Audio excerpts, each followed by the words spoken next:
seorang ulama, khotib, ulama yang sering memberikan fatwa, ulama besar, hafal Quran 30 juz, hafal hadis puluhan ribu, ratusan ribu.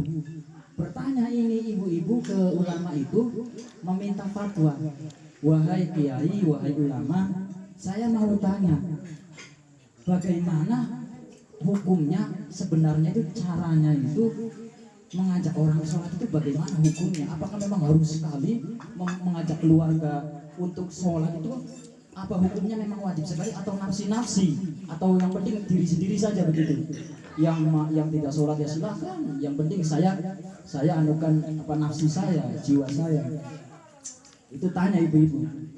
Bagaimana itu hukumnya apa mengajak keluarga sholat? Kata ulama tersebut, ini pintar Pak menjawabnya. Ibu, kita bayangkan, coba kita bayangkan, sementara keluarga tak tidur semua, kita juga tidur, misalkan malam-malam, terus rumah tak kebakaran. Apakah kita bangun sendiri, keluar sendiri tanpa mengajak keluarga dibiarkan saja di rumah begitu? Itu kita keluar sendiri saja, yang penting selamat sendiri begitu? Atau bagaimana? Pasti saya bangun kan itu. Kalau tidak bangun, pokoknya saya usahakan dulu harus bangun karena api sedang membakari rumah. Kalau tidak bangun tidak selamatin orang. Itu saja itu api dunia. Apalagi api neraka. Misalkan subuh-subuh dong, kita bangun sebagai ayah, sebagai orang tua, sebagai bapak. Tapi kita sholat subuh misalkan di rumah kah atau di masjid kah, kita sendirian sholat subuhnya, nggak urus itu istri atau anak. Itu ibaratnya membiarkan istri atau anaknya terbakar gosong dalam api neraka. Jadi anatominya, logikanya begitu lah.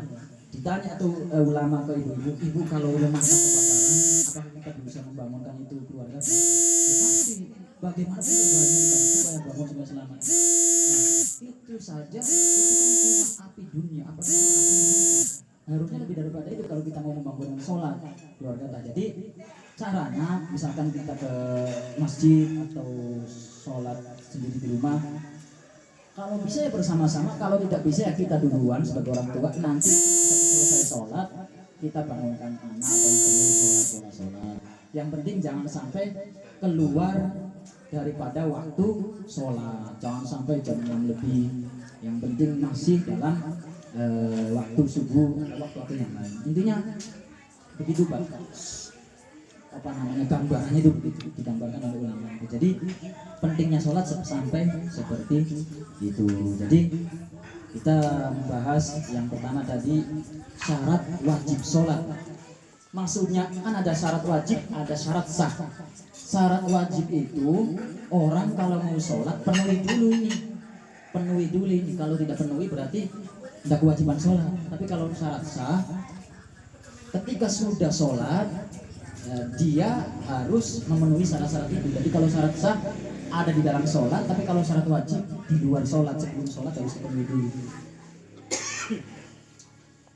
Sholat surut wujubus sholat, syarat-syarat wajibnya sholat. La tajibus sholat illa ala man istakmalat fi syurut. Tidak wajib sholat kecuali kepada orang yang sempurna memenuhi syarat-syarat wajibnya sholat. Yang pertama adalah Islam. Orang kalau mau sholat harus Islam dulu, harus baca syahadat dulu.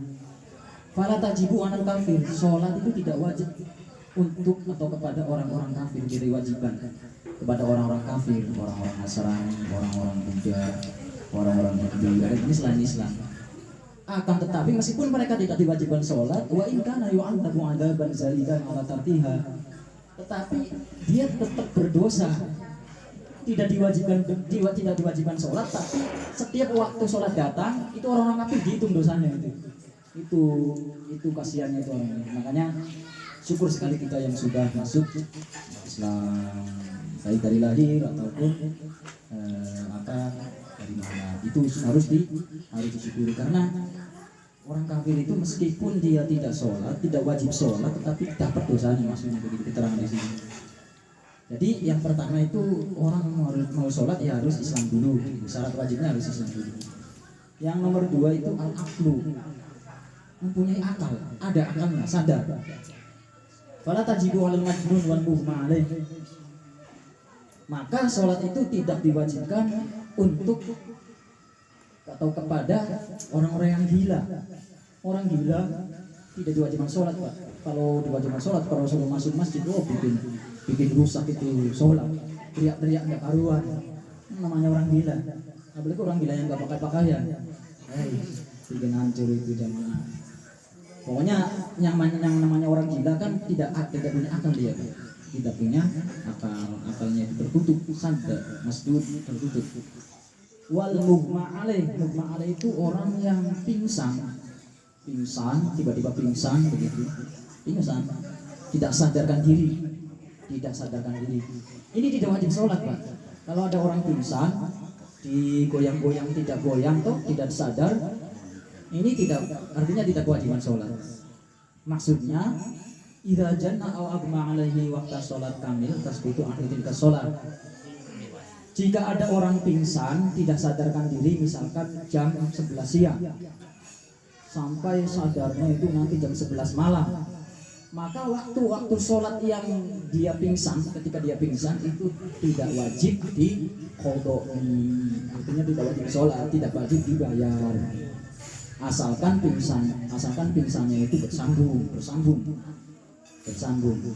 Jadi orang yang pingsan, contohnya orang yang habis kecelakaan, koma selama beberapa hari, itu waktu dia koma tidak kewajiban sholat, artinya tidak, nanti kalau dia sadar tidak wajib membayar, diganti sholatnya tidak, karena dia itu tidak ada akal, kecuali orang tidur, Pak.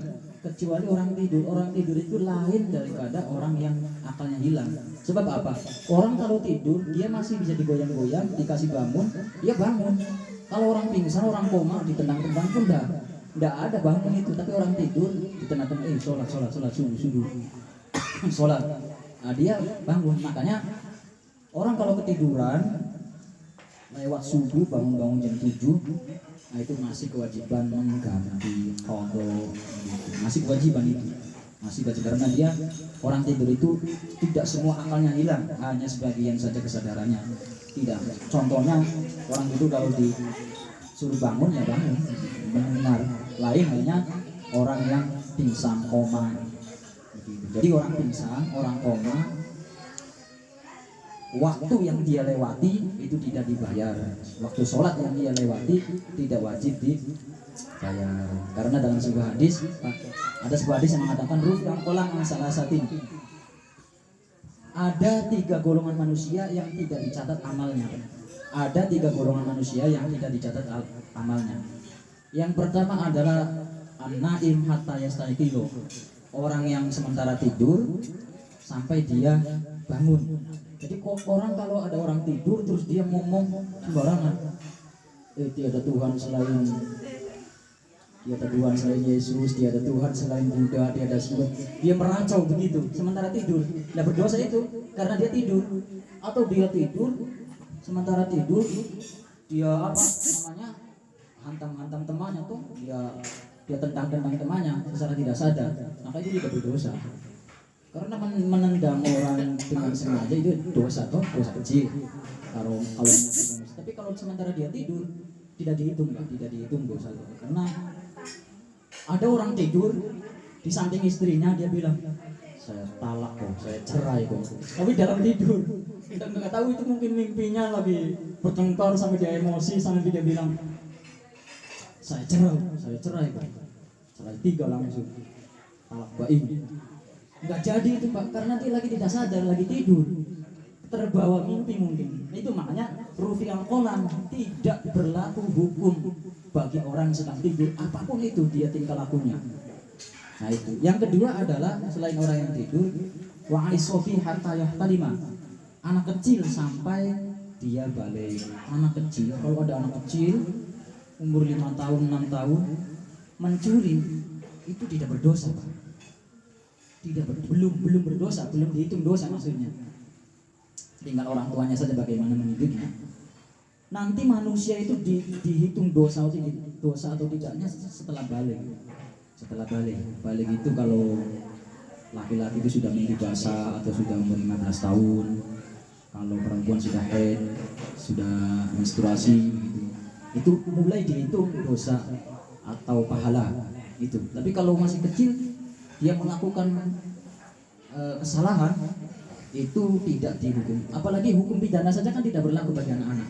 Bahwa hukum pidana itu tidak berlaku bagi anak-anak. Paling nanti disuruh dididik gitu. Di bawah umur. Ada anak-anak di bawah umur sama temannya misalkan cowok-cewek melakukan hal yang tidak baik begitu, aneh-aneh dia lakukan, itu paling tidak dipenjara karena di bawah umur. Hukum pidana saja seperti itu.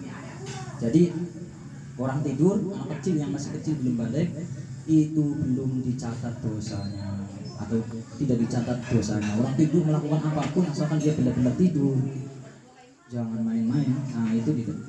Wa anil majnun hatta yaqilah. Orang gila sampai dia sembuh, datang lagi akalnya. Jadi apa semua yang dilakukan orang gila tidak ada manfaatnya karena tidak dihitung pahala dan tidak dihitung dosa. Orang gila membunuh orang, ya dia tidak bisa berdosa, tidak bisa dihukum karena orang gila. Siapa suruh dekat-dekat orang dengan orang gila? Nah begitu. Dan apapun yang lain dong. Jadi intinya syarat wajibnya sholat itu yang pertama Islam, yang kedua harus punya akal. Kalau orang punya akal, belum tidak punya akal, entah itu dia gila atau pingsan, koma, ya tidak wajib sholat. Kemudian yang ketiga syarat wajibnya itu tadi selain akal dan Islam balik, harus sampai usia balik. Jadi kewajiban sholat itu dikenakan kepada seorang manusia ketika baik perempuan atau laki-laki ketika dia mencapai usia balik. Nah sedangkan adapun illa annahu yang bagi wali ayat murabiha, tetapi tetap dianjurkan kepada orang tuanya sebelum meskipun mereka belum balik diperintahkan suruh belajar supaya terbiasa. Ida balagosan asinan, kalau sudah sampai 7 tahun itu harus mulai dilatih, mulai disuruh. Kalau sudah umur 7 tahun, ini aturan agamanya harus sudah disuruh kalau umur 7 tahun. Wa yadribu ala tarkiha idza balagha 10 sinin. Dan ketika umur 10 tahun dia belum mau mengerjakan sholat, masih badan, ya harus dipukul. Tapi bidorbin ghair mubarrah, dengan pukulan yang tidak sampai melukai. Nggak boleh kita memukul anak sampai berdarah-darah karena tidak sholat, nggak boleh. Dengan pukulan ya, dipukul pantatnya pakai sapu atau apa, sholat begitu. Jadi kalau ketika sudah umur 10 tahun dianjurkan untuk dipaksa, maksudnya itu dipaksa sampai sudah dipukul gitu. Kemudian yang keempat syarat wajibnya sholat adalah bulughud dakwah, sampainya dakwah kepada seorang tersebut. Jadi harus sampai dakwanya. Ada orang komunitas tinggal di hutan belantara Pak, yang belum terjamah manusia, di tengah-tengah Amazon, di tengah-tengah hutan apalagi itu, yang masih primitif sekali, tidak ada apalagi handphone, televisi, tidak ada jaringan dari luar. Belum tiba dakwah di situ, belum tiba ada orang ustadz ke situ, belum tahu tentang syiar Islam, maka orang-orang yang seperti itu ya berarti tidak berkewajiban sholat karena tidak sampai dakwahnya Nabi. Nah, tapi ya begitu nih, maksudnya kalau memang diperhitungkan sulit sekali dakwah sampai ke situ. Biasanya itu yang di suku-suku pedalaman yang masih primitif sekali, itu termasuk dalam pembahasan ini. Kemudian yang berikutnya syarat wajib sholat adalah an-naqa' minal haid wan nifas, suci dari haid dan nifas. Ini khusus untuk perempuan. Jadi ibu-ibu yang sedang nifas atau haid itu ya tidak boleh sholat, malah tidak haram, tidak diperbolehkan untuk sholat atau haram sholat. Kemudian juga tidak wajib mengqadha'nya, tidak wajib membayar sholatnya, kecuali puasa bi khilafis shaumi fa'ina alaihi maqadha'u. Tapi kalau puasa itu dibayar Pak, makanya ada mud, ada fidyah. Jadi kalau sholat, ibu yang haid, yang kena menstruasi itu dia harus meninggalkan sholat, jangan sholat, tetapi tidak dikenakan kewajiban untuk membayarnya, mengqadha'nya. Tapi kalau puasa wajib Pak, wajib dikodok nih selesai lebaran harus dibayar sesempatnya, dihitung makanya berapa hari meninggalkan bulan puasa karena datang datang yang berikutnya. Syarat wajib sholat yang berikutnya adalah salamatul hawas, selamat fisiknya Pak. Ada orang yang mempunyai kekurangan fisik sehingga kekurangan fisik itu tidak mewajibkan dia sholat. Kalau orang sakit parah di opname, di ICU, selagi dia sadar dia harus sholat meskipun sambil duduk, meskipun sambil berbaring di rumah sakit, tetap itu sakit-sakit seperti itu, meskipun sudah tidak bisa goyang pakai isyarat mata, Allah pakai ketipan mata, tetap sholat Pak, meskipun tidak tanpa wudhu, itu harus tetap sholat kalau waktu masuk waktu, meskipun di rumah sakit.